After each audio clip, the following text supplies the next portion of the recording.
Although academia would like you to believe they possess a detailed, complete history regarding the construction of Easter Island, just like any other seemingly impossible site found around the world, any explanation as to how these supposedly documented events were indeed undertaken remains absent.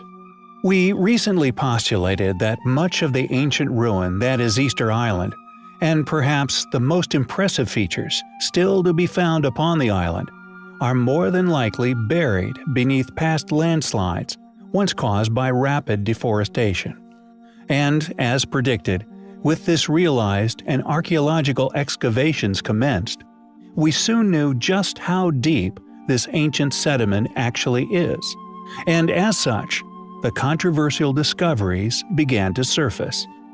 Not only are there ancient Moai statues, stretching into the hundreds of tons of weight dotting the island, but how these were moved into position is knowledge lost to the chasm of history. However, although academia would like you to believe that these tasks were completed within the last 1,000 years, the evidence of a past advanced civilization actually having been responsible is all over the island. After shallow excavations were undertaken around Anahu, one of the many ancient ceremonial platforms, polygonal masonry, uncannily similar to that found within Giza, Peru, Bolivia, and indeed all other as yet unexplained sites around the world, was indeed unearthed. An additional piece of evidence we feel may one day help to eventually unravel the mystery of not only Easter Island, but many other ancient sites around the world, is in its past title. Once known as the Navel of the World, it is interestingly one of many. A number of other ancient sites, thanks to our own more modern ancestors, retain their ancient titles as navels. Were these ancient civilizations somehow able to tap into a mysterious energy grid that can be found crisscrossing our Earth? It is undeniable that many of the most ancient sites found all over the planet can be found located upon purported ancient energy lines. Were these placements a mere coincidence? Were they placed there for another reason? Or were they indeed tapping into an energy field which allowed them to shift such weights? Chipito Chenua is an intriguing artifact that can be found upon the island.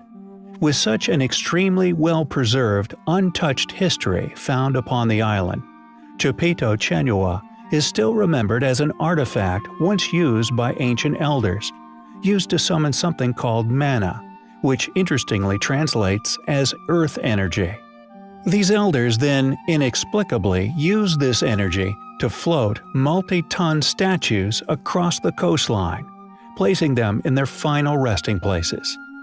Are all these connections, artifacts, and historical accounts mere coincidence?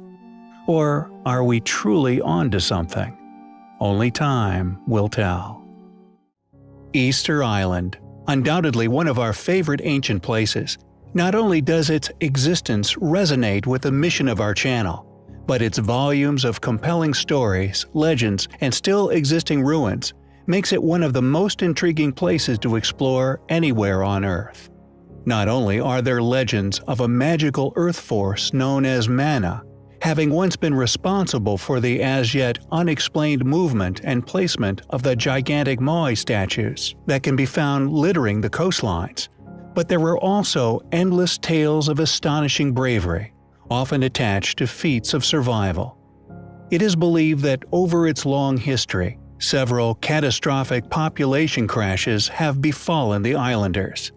One, in particular, according to the geology of the island, took place a very long time ago. Once covered in thick forests, dense trees fed by the fertile lands at some point within antiquity, these forests experienced extreme and rapid deforestation. It is currently not known what happened to the wood acquired, but it is possible that just like the enormous statues, and indeed the inhabitants at the time, were buried under landslides, which occurred after the forests were felled.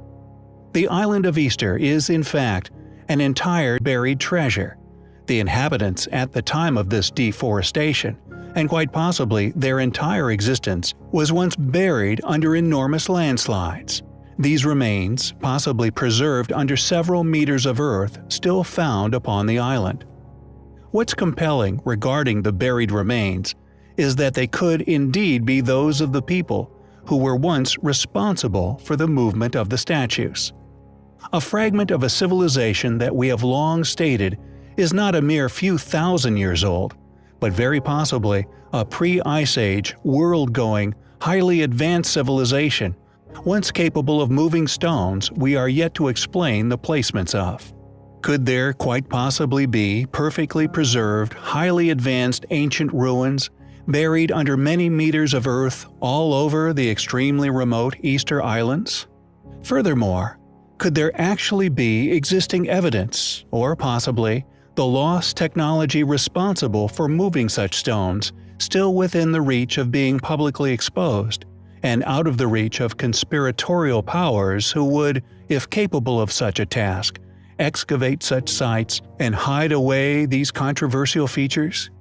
What's buried on Easter Island? Could it ironically turn out to actually be a metaphysical Easter egg? A valuable jewel in the crown of alternative antiquarian researchers the world over? Easter Island is undoubtedly an incredible place, and one which still has much to show the world regarding our past. It's an amazing thought that a tiny place, thousands of miles out within the ocean, could hold an ancient secret capable of affecting all of us. Easter Island. The more I learn about this magical place, the more amazing it seems to become. I have become consumed by its history. Not only is it many thousands of kilometers from the coast of its nearest inhabited neighbor, but it still possesses features and characteristics that, although largely overlooked by mainstream academia, could unlock certain aspects of our forgotten past. Not only is there confirmed reports of the island once being inhabited by giants, but there exists concrete links to an ancient network of structures which had an as yet unknown function. The island has been visited by numerous talented explorers and historians throughout the modern era, detailing many ancient anomalies upon the island which cannot be explained. The official view is that Easter Island was discovered accidentally by Polynesian migrants in the 4th century AD. Their descendants, living in isolation and having nothing better to do, decided to carve giant statues and build huge platforms. This version of events, however, conveniently avoids any explanation as to how they built the Moai. What I have personally discovered is a compelling link to the same civilization who built the pyramids, the ancient sites in Peru, and others which span the earth. Researchers have been connecting characteristics of Easter Island with the pyramids of Giza and numerous other sites for many years, subsequently discovering the suppressed, yet very real, ancient pyramid, which rests upon one of Easter Island's neighboring rocks. Thahir Dal, a Norwegian explorer, actually investigated this mysterious pyramid. His belief, which he gained from many years of study, was that the Incas actually learned their craft of masonry from their predecessors in Tiwanaku. Excavations of the earth-covered pyramidal mound in Tiwanaku have shown it to be a terraced pyramid from long before the age of the Incas. It is faced with accurately hewn and artistically jointed blocks, just as on Easter Island's neighbor. Local legend stated that a powerful supernatural being named A'alk traveled about the Pacific, prying up whole islands with a gigantic lever and tossing them into the sea. After destroying many islands, he came to the coast of Easter Island, then a much larger land than it is today. Eventually he reached a place on the island where the rocks were so sturdy that his lever broke. And this is what remains of the island today. What is interesting about this story is that it tells of the island once being much larger, a hypothesis strongly supported by numerous areas of study, along with the oldest archaeological remnants upon the island. William Routledge, a British explorer, discovered traces of a track of great antiquity, finally finished, which runs round what is now left of the island. It is known as Ara Mahiva, Ara meaning road, and Mahiva being the name of the spiritual deity believed to have made it. Much of the road which remains is now just a continuous furrow which runs along the northern and western coasts. Routledge said at the time regarding the find, quote, "This silent witness to a forgotten past is one of the most mysterious and impressive things on the island," end quote. The ancient road is also mentioned in a Rongorongo tablet known as a Pi. Rongorongo is the written language of the Easter Islanders. Even Orthodox researchers have admitted that the language is a genuine enigma. Rongorongo now survives only as markings on 25 pieces of wood scattered around the world's museums. The tablet contained the following: when the island was first created and became known to our forefathers, the land was crossed with roads beautifully paved with flat stones. Heki was the builder of these roads, and it was he who sat in the place of honor in the middle where the roads branched in every direction. The roads were cunningly contrived to represent the plan of the web of the grey and black pointed spider, and no man could discover the beginning or end thereof. Charles Love has examined about 20 kilometers of the 40 kilometers of roads built from Rano Raraku, focusing on the 3 main roadways plus several branch roads. Describing his findings as startling. The island's statues, roads, walls and platforms were all clearly built with a forgotten knowledge and were built for a purpose. According to Egyptian legend, the Sphinx contained portals, a topic I have covered previously. According to its function, 2 sphinx would be on separate horizons from one another. With sphinxes and a very ancient pyramid being discovered in Zinda, I suspected this may have been the location of the other site. However, Giza, Zinda and Easter Island lay on a direct line from one another, a line of travel which wraps around to the exact other side of the earth. One of the former names for Easter Island is the navel of the world.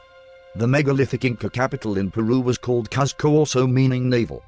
The same name was also applied in ancient times to many other sacred places for some reason. It is also similar phonetically and semantically to the Egyptian Mot Ra, meaning essentially the eye of the sun. Francis Mazier, who conducted archaeological excavations on the island in 1963, was told by a native elder that the first men to live on the island were the survivors of the world's first race. They were yellow, very big, with long arms, huge ears. Although their lobes were not stretched, they had pure yellow hair and their bodies were hairless and shining. They did not possess fire. This race apparently once existed on 2 other Polynesian islands, and they came by boat from a land that lies behind America. He also noted that most of the island's statues are 5.5 to 7 meters tall, and very few are shorter than 3 meters. About 55 statues are made of other stone, red scoria, basalt, or trachyte. The largest statue ever made, El Gigante, still lies unfinished at Rano Raraku Quarry. It was a monstrous 21.6 meters long and weighed up to 270 tons. Carvers completed the front and sides, but was never liberated from the rock. John Macmillan believed the statues expressed haughty scorn and imperious will. It is the expression of victorious warriors and empire makers. Though the arrogant and resolute look is given to the faces of all the statues, it is never the same on 2. Everyone looks as if it had been intended to be an individual portrait. Was Easter Island intended to be a temple celebrating death and the path of the sun, that during its original construction was halted due to some form of cataclysm? It would appear, according to the information gathered thus far, that a pre-Incan civilization originally constructed a temple upon this once larger Polynesian island. That subsequently fell into the sea. The remnants of this forgotten people would continue their lives upon the island, passing on a form of this forgotten knowledge which built the pyramids, constructed the statues, and was responsible for many other ancient sites across the world. The figures are as hard as bone below the outer surface, and so is the exterior surface where it has not been subjected to the rain. At one point, an attempt was made to decapitate a statue. It ended in complete failure. Using a hammer and chisel, a member of Heyerdahl's team took half an hour to chip off a bit of rock smaller than the size of a fist in the quarry. At some point in time, it would appear, this last remaining group of people who possessed this lost knowledge was finally extinguished from history. It seems the island's subsequent inhabitants attempted their feat, as when modern explorers made it to the island, the quarry was littered with thousands of crude pickaxes, known as toki, made of dense basalt. Heyerdahl discovered these tools to be useless at quarrying the hard stone. The islanders had a legend that the statues were moved to the platforms and raised upright by the use of mana, a form of supernatural mind power. Either the god Makemake, or priests or chiefs commanded them to walk or to float through the air. The use was made of a finely crafted stone sphere, 75 centimeters in diameter, called Tepi Tokara. Interestingly, it translates as the golden navel, or the navel of light. Their mana would then make the statues walk out of the quarry and across the island in a clockwise spiral. Francis Maziere was one of the few scholars to take the legends about mana seriously. Quote, "What if certain men at a certain period were able to make use of electromagnetic or anti-gravitational forces? On the side of the volcano there is something wonderfully strange. Here statues were brought down over the top of dozens of others, without leaving any marks. Yet the movement of 10 or 20 tons is by no means child's play. The natives said that everything died on Easter Island when mana left it, while at the same time I see the amazing evidence of a quite extraordinary past. It may be that parapsychology will find a sympathetic vibration in this island with its perturbed, confusing magnetism." End quote. Some, the ceremonial platforms, are quite small, but others, the older platforms, are remarkable pieces of engineering, 150 meters or more long, and up to 7 meters in height. Some require the moving of 300 to 500-ton stones, while the Taha complex comprised of 3 structures requiring the movement of 23,000 cubic meters of rock and earth, weighing an estimated 2,000 tons. Moai statues are also exclusive to the Rapa Nui people, and the techniques used to move them and carve them is clearly something they learnt from the original group of inhabitants. I now strongly believe that upon and around the island there are numerous undiscovered giant skeletons of a forgotten race, along with many ancient ruins which have been lost to history. With a surviving language unlike anywhere on Earth, advanced building techniques buried under past events, the connection of other ancient sites across the world to Easter Island becomes undeniable. What amazing secrets lay in this once forgotten place just waiting to be discovered, only time will tell.